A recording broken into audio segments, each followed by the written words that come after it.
नमस्कार, आप देख रहे हैं अजय भारत। मैं हूं विनीता मिश्रा। बिहार में कोरोना की रफ्तार बढ़ती जा रही है। हालांकि सरकार की तरफ से इस रफ्तार को रोकने की कोशिश की जा रही है, लेकिन वो कोशिश नाकाम साबित हो रही है।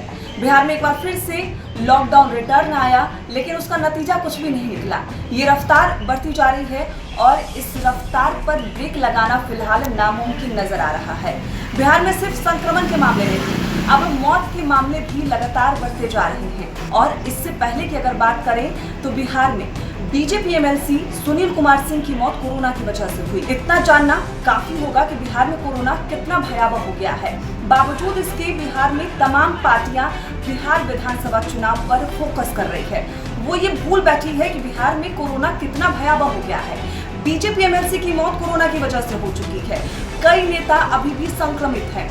आंकड़े मौत के लगातार बढ़ते जा रहे हैं। कई डॉक्टर कोरोना की चपेट में हैं और कई डॉक्टरों की मौत कोरोना की वजह से हो चुकी है। लेकिन सरकार इस ओर ध्यान ही नहीं दे रही कि बिहार में कोरोना कितना बेकरार होता जा रहा है। और यही वजह है कि नेता प्रतिपक्ष तेजस्वी यादव ने सरकार से अपील की है, कई सवाल किए हैं। उनका साफ कहना था कि आखिर सरकार की नींद कब टूटेगी, आखिर सरकार कब सचेत होगी।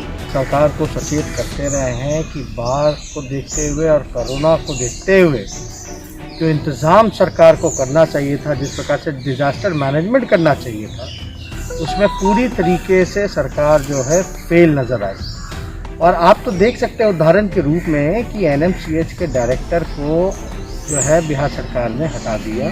क्यों हटाया? क्योंकि उन्होंने सरकार के पोल को खोला है। सेंट्रल की जो टीम आई थी 3 सदस्यीय, उस वजह से अब बाढ़ का जो विकराल रूप जो लेता जा रहा है, सारी नदियाँ, चाहे कोसी का इलाका हो, हिमाचल का इलाका हो, आपका बागाहा का इलाका हो, सब इलाकों में जो है नेपाल से जितना सीमा जो भी है अपना बॉर्डर का इलाका, वहाँ जो है भारी मात्रा में जल का स्तर जो है लगातार उसमें वृद्धि हो रही है। बीजेपी एमएलसी की मौत कोरोना की वजह से हुई है।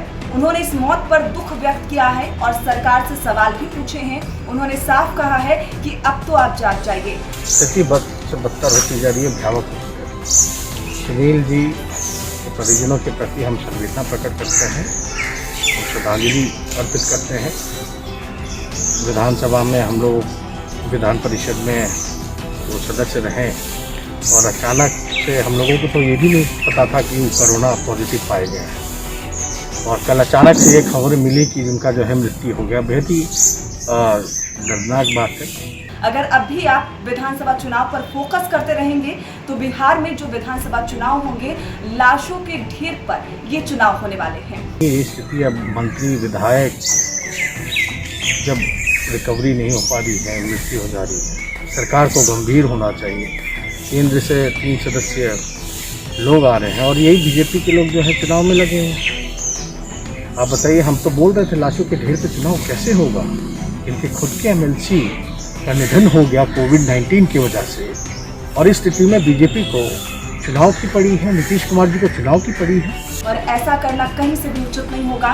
इसलिए बिहार सरकार से मैं अपील करता हूँ, निवेदन करता हूँ कि आप जागें और बिहार की जनता की जान बचाने की कोशिश करें, क्योंकि ये संकट भयावह होती जा रही है। लगातार कई इलाकों से हमको सूचना मिल रही है कि जो छोटे मोटे जो पुलिये थे वो टूटते जा रहे हैं और उसको भी नदी का जो लेवल जो है, वाटर लेवल, वो क्रॉस कर गया है। तो ऐसी स्थिति में पूरा सिस्टम नीतीश कुमार अदृश्य है, कहीं नज़र नहीं आ रहे। और हम लोग सब लोग विपक्ष की दायित्व है, जिम्मेवारी है।